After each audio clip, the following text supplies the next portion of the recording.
Hello and welcome, my freedom-loving, free-thinking friends. Welcome to another DC Decrypting Crypto and Breakout Solution live stream. My name is Wasim. I'm an investor. I'm a mentor, and I am a seeker of truth. Like most of you guys out there, we want to get to know exactly what's happening and cover the things that are not shown to us in the cryptoverse on mainstream media. Now, over the past 20 years, I've helped people create wealth outside the system, and we are on a mission here to help 1 million people become financially independent by 2023. So if you are joining us live, please make sure you smash that like button. If you're on YouTube, please make sure you smash the subscribe, the like button, and turn on the notification bell so you know next time we go live, which we do about four or five times a week, with news updates, market updates, technical analysis, and a whole bunch of other great stuff.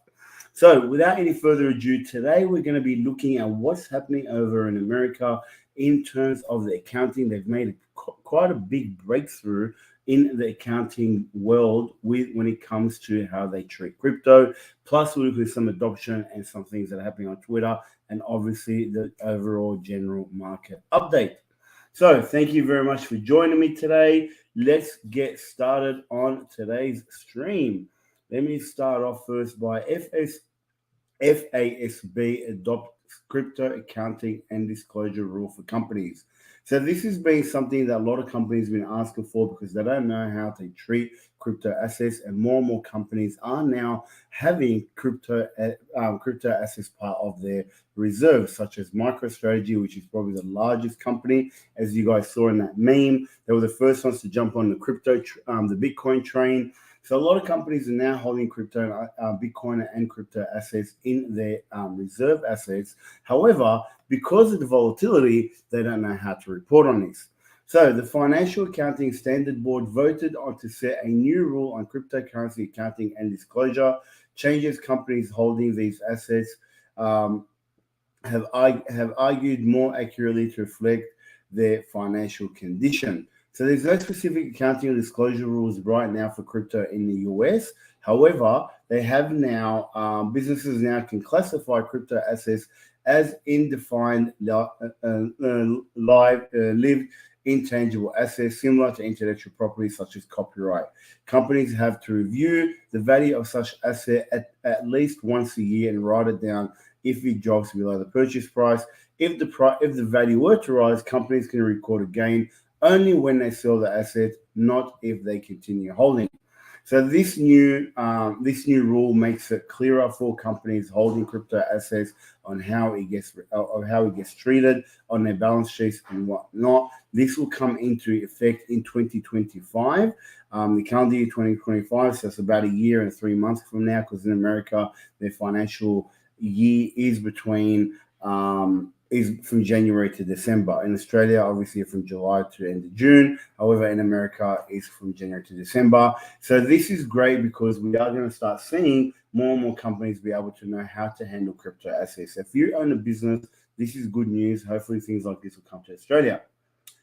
Next up, we've got a Ethereum spot ETF being filed for by ARK Invest and 21 shares, and it's going to be called the ARK 21 shares Ethereum spot ETF. This is big news because that's the first one that anybody's ever applied for on for a spot ETF for Ethereum. We've had plenty apply for a Bitcoin ETF, spot ETF. As you guys know, there's been a long-running battle between the SEC and the people applying for the ETFs because the SEC keeps rejecting them. However, after last week, where Grayscale won against the SEC in their appeal because they did not allow them to convert their Bitcoin trust to an ETF. And they won the court case against SEC. And we know we've got BlackRock, we've got Invesco, we've got Fidelity. We've got some pretty big names in the market that have applied for a Bitcoin ETF, which should be really, really good for us, for the Bitcoin market and for Bitcoin and crypto leading up to the next bull run. Now, for the first time, ARK Invest and 21 shares have applied for a Ethereum ETF. and it's going to be called ARK 21 Shares Ethereum ETF. So this is the first one, probably more to come, as you can see from Eric Bolchanos, who said, boom, ARK just filed for a spot ETF for Ether. The first one, probably more coming imminent. So obviously companies are now more, they feel that there's a high chance for these to go through, especially because of the decision of Grayscale's ETF, even though the SEC is still delaying their decision because they want to play that game, and they can. They're losing every other front. However, they're still using whatever tool they can to try and hold it back. But Bitcoin is unstoppable, and it will get to what it gets to. So this is quite big news in the market, because now we've started to see other crypto assets coming in for ETFs. We've got a comment. Let's see who we got. Okay, there you go. It's just my team. All right, so let's move on to the next one. And we've got here, Coinbase launches lending platform for US institutions. So part of Coinbase's goal is to fix the financial system that was built 100 years ago. And they used to have a product called Borrow, which they had shut down. And obviously, as you guys know, if you've been following us, the SEC has sued Coinbase for what they claim to be selling unregistered securities. However, they are losing that battle with what happened with Ripple and other things. Now they have allowed an institutional service where institutions can lend them crypto, and I assume they're going to in the future be able to, they lend crypto to people, to the retail market. So institutions are giving them crypto. They've already raised $57 million in crypto assets, and now they can actually start moving forward, even though they're still in court with the SEC. And they had to close down their staking in 3 different states, including California and New York. Let's move on and have a look what's happening over in the market, and let's have a look at the market update. Oops, I put the wrong one up. First up, we have the crypto bubbles and what's happening over the past week. And what we can see here, is we've got a mixed bag of what's happening. We've got some green, some red. Few items or few cryptos have pumped, but a lot of them are still in red because the market is still quite volatile. People don't know what's going to happen. There's a lot of different things happening in the market that's keeping investors quite frightened. Bitcoin has had a bit of a pump over the past 24 hours. It's up above 26,000 again. It's at $26,235. So that is up again. So we were at 29,000, close to 30,000 a couple of weeks ago. Had a bit of a pullback, and it's still there. And what I always say is you should be always buying the dip, because Bitcoin is leading up to its bull run in next year, beginning end of March, early April, where we're expecting the halving, and that usually triggers a bull run for crypto. Next up, we've got the Fear and Greed Index, and we're still in the fear zone with a 46 out of 100 last week. Yesterday, 41, last week, or 40. Last month, we were around neutral at 50. Moving over to our Twitter/X updates, let's have a look at what's happening here.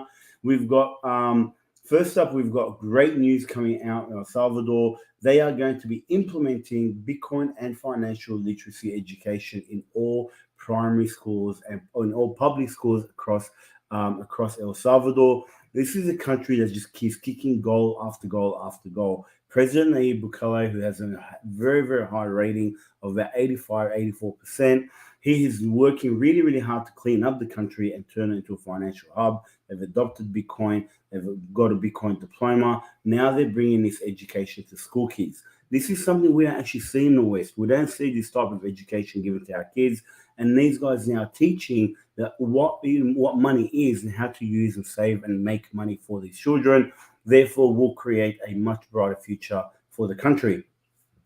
Next, we go over to Australia, and in this post by Blunts, he goes, Americans and Canadians complain about property prices, and then he goes, Australia, hold my beer, and then repost this one. Congratulations to the young family after securing at auction the dream entry-level home. New owners just have to pay $477,000 stamp duty to the government and walk in. Now, this is crazy. This is a 3-bedroom house, 2-bathroom, 4 car spots on a 468 square meter block, which isn't that big, and it sold for $7.8 million at auction just 7 days ago. The stamp duty on this on its own is $477,000. The housing prices in Australia is crazy. And the reason for that is we have a 5x immigration versus the amount of new homes being built. Now, I get it. This is in Bellevue Hill. It's quite a prestigious area in Sydney. It's near Bondi Beach and whatnot. But still, would you pay $7.8 million for this house? I know personally, there's no way I would pay that money. I mean, where I live at in Southwest Sydney, just for $1 million, you can buy an acre. You can buy, for $1.1 to $1.2 million. I was actually looking at a report today that was showing properties around my area, quite nice houses for around $1 million to $1.1 million.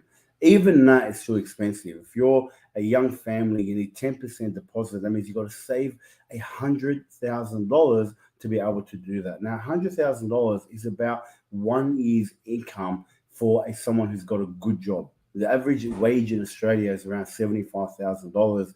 So they have to, for the average person, they have to save more than a year's wage just to put a deposit on a house. Now, that doesn't include the repayments on the other $900 or $1 million. At 5%, that's even low. Getting 5%, it's around 6% or even 7% right now. There's $60,000 to $70,000 in just interest per year that the average family has to pay. This is absolutely crazy, and this is why Australians are struggling and why the housing market is just out of control here in Australia. Next up, let's go and have a look at what's happening with adoption in crypto and what's happening over the world. First up, we've got MetaMask that has actually now launched in America, in the US, UK, and parts of Europe, a way for people to actually cash out their crypto directly from their MetaMask to their bank account. So previously, MetaMask had partnered with Apple Pay and a few other companies like MoonPay, and I can't remember the other one was called, where people can actually buy crypto in MetaMask using their credit card. Now people can actually withdraw crypto from their MetaMask directly to their bank account.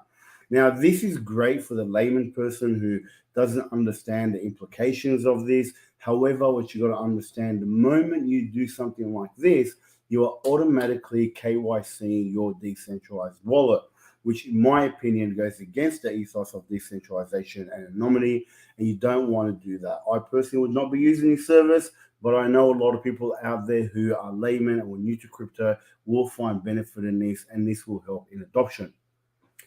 Next up, we've got Visa has now extended, has now gone into cross-border stablecoin payments through Solana. So Visa has now gone through a deal with the Solana network to allow cross-border payments using a stablecoin. So this is a big step by Visa, which is going to allow people to be able to pay for things using their card, using stablecoins that they have in their wallet on their Solana network, which is a very, very huge move for Visa, because I think this makes it the first stablecoin payment gateway that I've seen anyway, or as large as Visa. So moving forward, people are going to be allowed to use USDC on the Solana network to pay for things with their Visa MasterCard. Last but not least, today we've got Japanese financial giant goes big on Ripple with XRP-based remittance services. SBI Remit Co. is a very key player in the international monetary transfer sector under the SBI Group umbrella, has announced significant expansions in partnerships with Ripple and SBI Ripple Asia. So now this is going to allow for payments from Japan to the Philippines to Thailand and other markets in Asia for them to be able to do cross-border payments and send money across from one country to another. If you guys understand the SWIFT system and how slow and how ridiculously expensive it is, this is a big step forward for people who live in who work in different countries from where they live to be able to send money back home.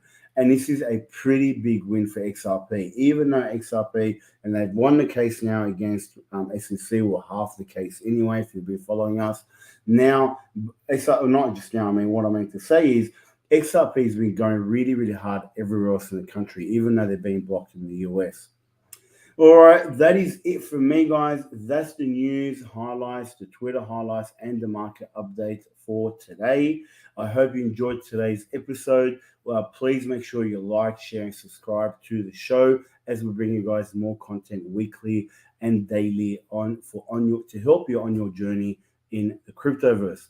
My name is Wasim. Peace out, and as I always say, stay crypto. Have a good night. Bye.